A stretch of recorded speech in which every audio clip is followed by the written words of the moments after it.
हमारा एक हवाई जहाज एक बार आतंकवादियों ने हाईजैक कर लिया था और उसको हाईजैक करके कंधार लेके गए थे। कहां लेके गए थे? कंधार हाईजैक बोलते क्या उसको। और उसके बदले में उन्होंने कहा था यात्रियों को तभी छोड़ेंगे जब तुम आतंकवादियों को छोड़ोगे। खूब सारे मांगे थे पर फाइनली 3 छोड़ने पड़े थे। कितने छोड़ने पड़े थे? उनमें एक अजहर मसूद था। अजहर मसूद को छोड़ा गया। उसने बाहर निकलने के बाद खूब सारे आतंकवादी संगठन बनाए और भारत में खूब साल तक धमाके किए। खूब दिनों तक के बाद में धमाके करते रहे थे। अब वो कंधार हाईजैकन जब हुआ था ना, तो अब आतंकवादी ले गए यहां से। अब उसके बाद मीडिया सब, अब मान लो उसके अंदर 200 यात्री है, 200 यात्री है। अपने मीडिया बड़ी जोरदार है, एक एक यात्री के घर पहुंच गई। कैसा लग रहा है आपको? तो जिसका पिता, माता, बहन, भाई, पत्नी, पति कोई भी यदि उसमें है तो उसको तो बुरा ही लगेगा। सामान्य जनता की सहन करने की क्षमताएं अधिक ही नहीं होती है। तो अब किसी को पूछोगे क्या कहना आपको, सरकार को क्या करना चाहिए, तो लोग उनका बचाए, सरकार कैसे भी बचाए, मेरे पिता को कुछ होना नहीं चाहिए, मेरे भाई को कुछ होना नहीं चाहिए, मेरी बहन को कुछ होना नहीं चाहिए, वो सरकार क्या कर रही है, सरकार निकम्मी है, सरकार नाकारा है।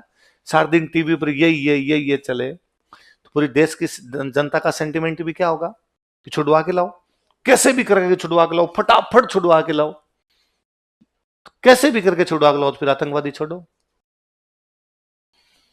यदि इस प्रकार का माहौल ना बनाया जाए तो बाद में सरकार के पास 100 तरीके होते हैं बार्गेनिंग करने के।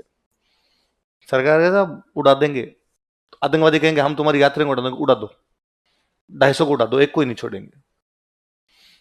तो उनको भी तो पता है ना कि उड़ाने से कुछ नहीं मिलना। फिर और बार्गेनिंग होती है, इन 3 को मत छोड़ो, दूसरा कोई सौंप दो, ये दे दो, रुपए दे दो, ये कर लो, फलान कर लो। पर अपनी मीडिया कई मामलों में इतना जोरदार काम कर देती है।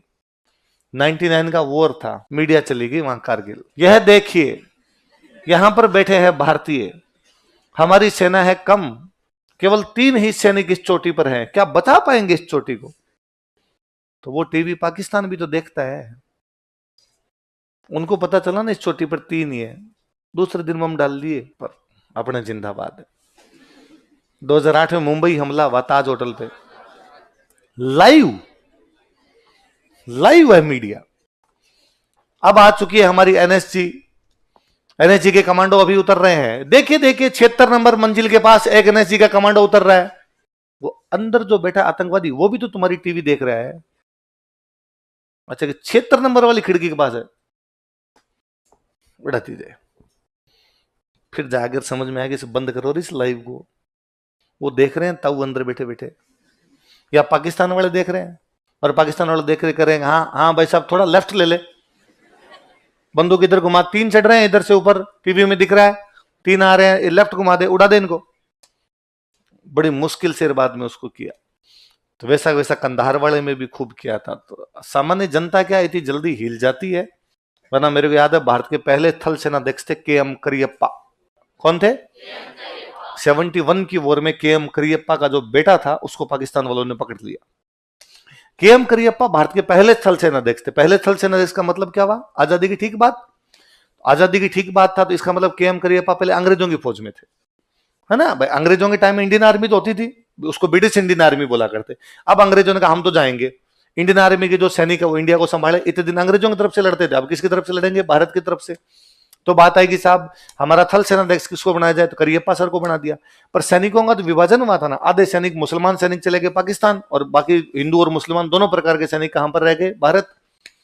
तो पाकिस्तान वाले सैनिक भी तो करियप्पा को जानते हैं, और करियप्पा बहुत बड़े ऑफिसर थे पहले, बड़े ऑफिसर रहे होंगे तभी तो पहले थल सेनाध्यक्ष बनाए गए। तो पाकिस्तान वाले भी करियप्पा की बड़ी इज्जत करते। तो करियप्पा सर के बेटे को जब पकड़ लिया गया उसमें, तो 6-7 लोग पकड़े गए थे। पाकिस्तान वाले उनके साथ मारपीट वगैरह कर रहे थे। तो एक एक नाम पूछ रहे थे, क्या नाम तुम्हारा, कहाँ से, क्या नाम तुम्हारा, क्या। और उनको पता चला कि इनमें एक जो बंदा पकड़ा है करियप्पा सर का बेटा है। और उन्होंने कहा सॉरी सॉरी सॉरी, अरे तो आप करियप्पा सर के बेटे यार, मुझे पता नहीं था।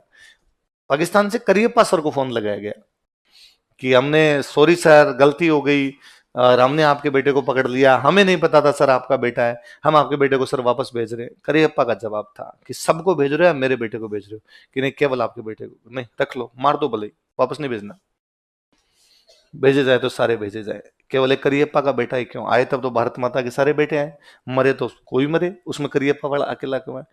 थोड़ा यूं जिगर चाहिए होता है।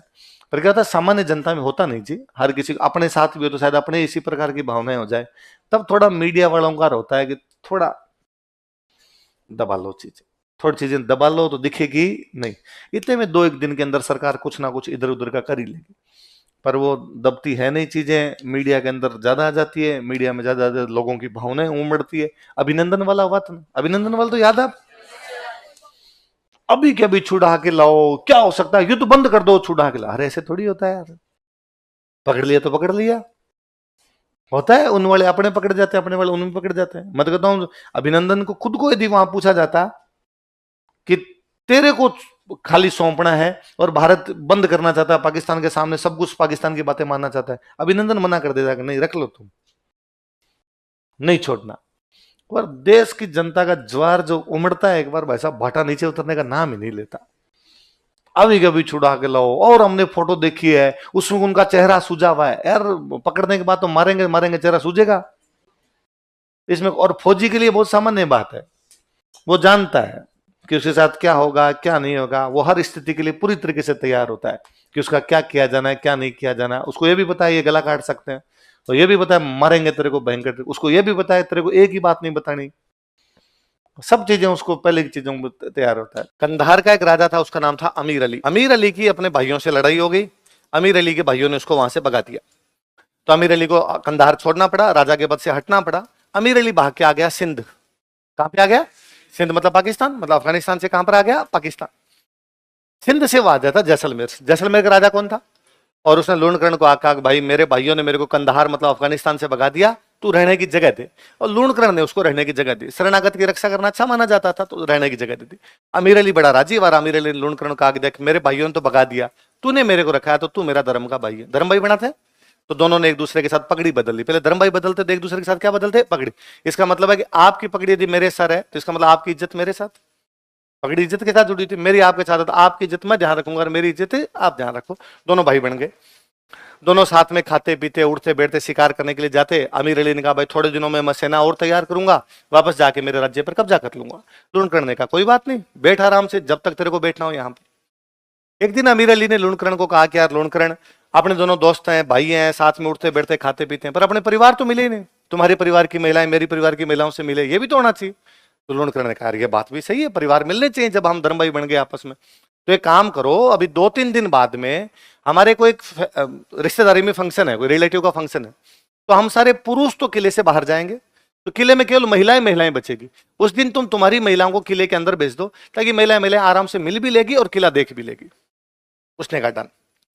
अमीर अली के जहां पर भी डेरे लगे हुए थे, जहां पर भी उसका कैंप था, वहां वो गया और उसने अपने साथ वालों को जाके कहा, छोटी मोटी सेना लेके बैठा था वो, अपने साथ वालों को उसने जाके कहा कि परसों महिलाओं को जैसलमेर के किले के अंदर जाना है, तो महिलाओं को तो तैयारी कर ले, गिफ्ट विफ्ट लेके जाए, अंदर की महिलाओं से मिलके आना है, कपड़े उपड़े लेके जाए उनके लिए।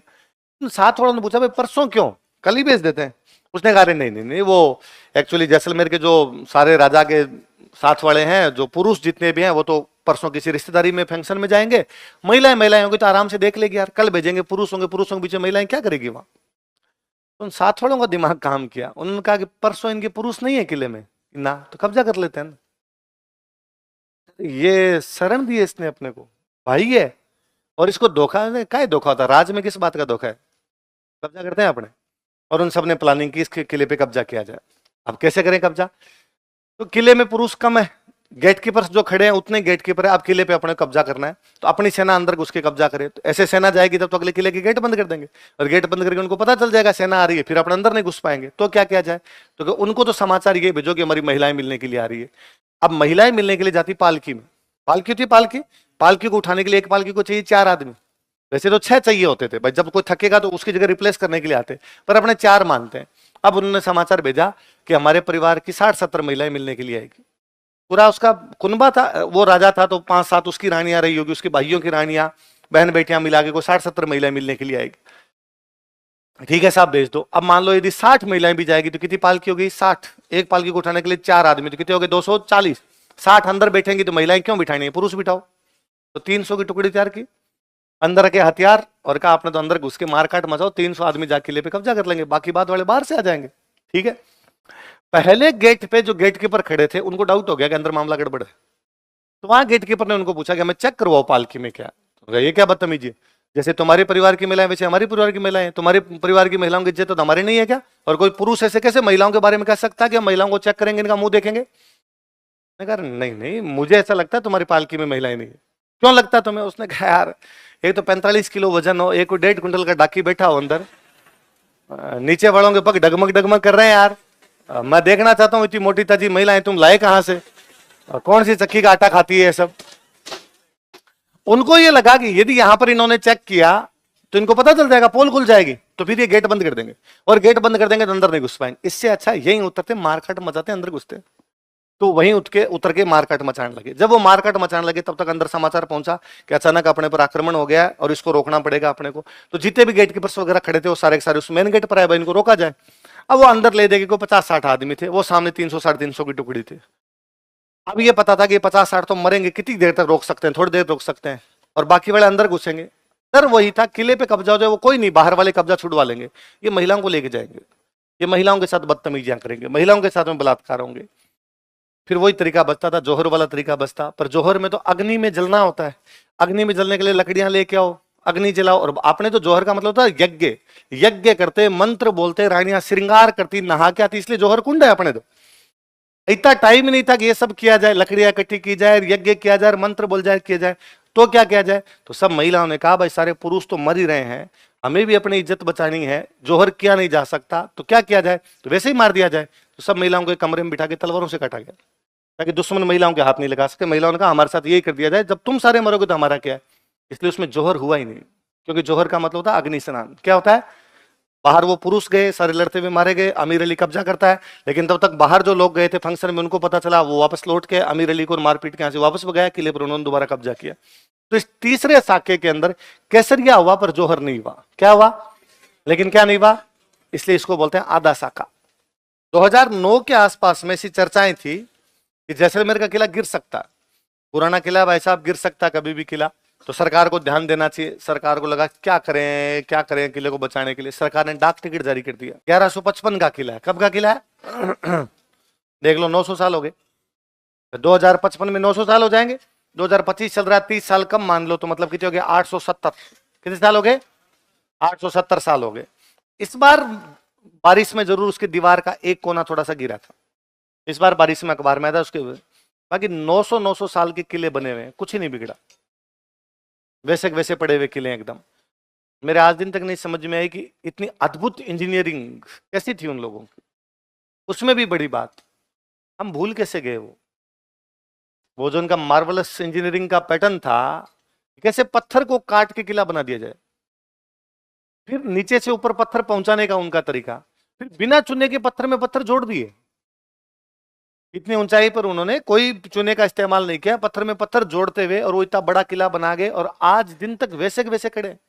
जैसलमेर तो फिर भी 900 साल है, चित्तौड़गढ़ वाले को तो पता भी नहीं कितना पुराना है, अंदाजे नहीं लग रहा। चित्रांग मौर्य भी अपना तुक्का है कि चित्रांग मौर्य का है, उससे ही पुराना ही है ये। तो और कुछ नहीं मिला किसी किताब में चित्रांग मौर्य था, तो हमने कहा चित्रांग मौर्य, पता ही नहीं है कौन बना के गया चित्तौड़गढ़ किला। तो रणथंभौर 8वीं शताब्दी में चौहान, कौन सा चौहान है?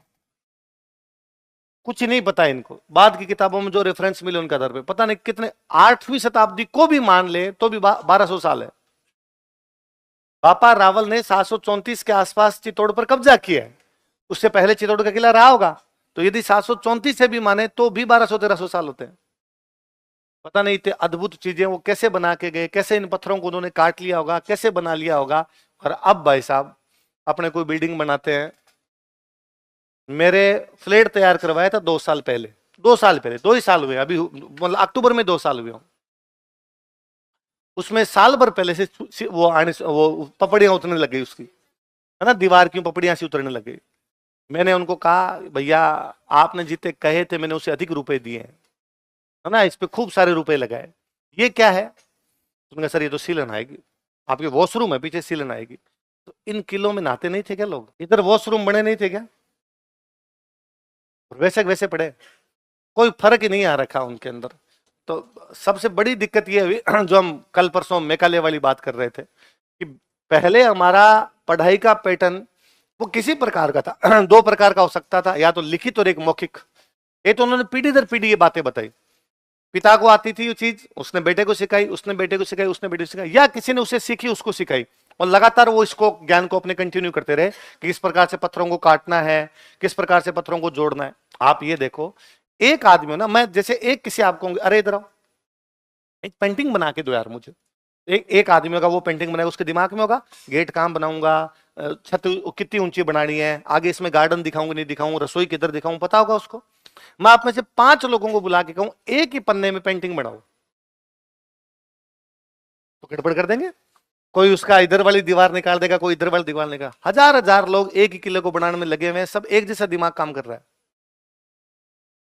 पत्थर की कटाई है, पत्थरों को काट काट के बनाए इन्होंने, तो सबका दिमाग एक जैसा काम कर रहा है। कैसे इतने लोगों के दिमाग में सेम बात बिठाई होगी उन्होंने। इसी प्रकार से चीजें की जानी चाहिए। हमारा वो ज्ञान संचित ज्ञान था 2 प्रकार से, हमने किताबें भी लिखी उसके, और मौखिक पीढ़ी दर पीढ़ी, पीढ़ी दर पीढ़ी वो बताते आ रहे थे। बीच में जब मध्यकाल में अटैक होने शुरू हुए, जब आक्रमण होने शुरू हुए, आक्रमण की स्थिति में व्यक्ति का ध्यान एक ही बात पर रहता है कि जान बच जाए, जिंदा रह जाऊं मैं, बाकी चीजें बाद में कर लूंगा।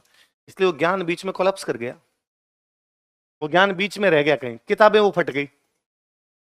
कई सालों बाद में हमने जब थोड़ा बहुत कोई ज्ञान रहा होगा, उससे वापस जब आने की कोशिश की होगी, उस ज्ञान को वापस हमने रिस्ट्रक्चर करने की कोशिश की होगी, इतने में आ गया मेकाले, वो सिस्टम ही अलग लागू कर गए। उन वाला पूरा पैटर्न ही अलग था, एक दूसरे देश की पद्धति हमारे देश पर लागू कर दी गई।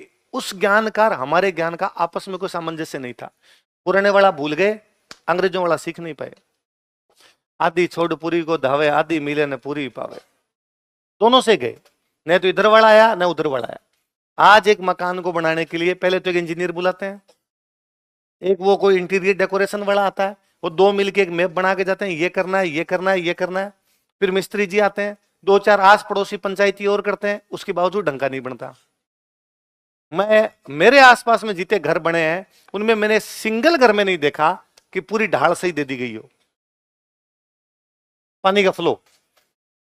हर घर में कहीं ना कहीं पानी रुक रहा हो, किसी का ही हो। मत भाई हमारे बीकानेर में घर बना, मैं उसमें देखता हूं कि कहीं ना कहीं भाई छोटी सी जगह रुक रहा हो, पर वो पानी पूरा नहीं जा रहा। इसका मतलब ढाल भी ढंग से नहीं दी गई। ढाल कैसे जाएगी? यहां हमने पढ़ा है कि साहब पूरे किले के अंदर 3 भागों में बांट दिया कि तालाब नीचे होंगे। क्या स्लोप दिया होगा उन्होंने कि पूरा का पूरा पानी उन तालाबों के अंदर आगे भरेगा, वरना ऊपर यदि पानी भर जाए तो निकालेंगे कैसे उसको?